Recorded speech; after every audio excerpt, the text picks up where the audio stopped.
நிறைய பேர் கஷ்டப்படக்கூடியது இந்த கடன்.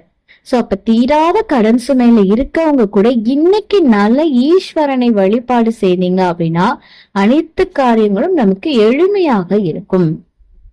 சோ அப்ப என்ன பண்ணணும் அப்படின்றத பத்தி பார்க்கலாம். இந்த பரிகாரத்துக்கு நமக்கு ரொம்ப தேவையான ஒரே ஒரு பொருள் தான் எடுக்க போறோம். அது என்ன பொருள் அப்படின்னு பாத்தீங்கன்னா மிளகு. அதுவும் எத்தனை மிளகு எடுக்கணும் அப்படின்னா 9 மிளகுகள் எடுத்துக்கோங்க. எடுத்துட்டு உங்க வீட்டுக்கு பக்கத்துல இருக்கக்கூடிய சிவன் கோவிலுக்கு போய்க்கோங்க. ஒரு அமைதியான இடத்துல உட்கார்ந்துக்கோங்க.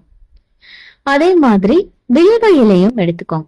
வில்வ இலை சிவன் கோயில்ல நமக்கு கிடைக்கும். அந்த வில்வ இலைக்கு மேல 9 மிளகுகளை வச்சு உள்ளங்கையில வச்சு நல்லா மூடிக்கோங்க.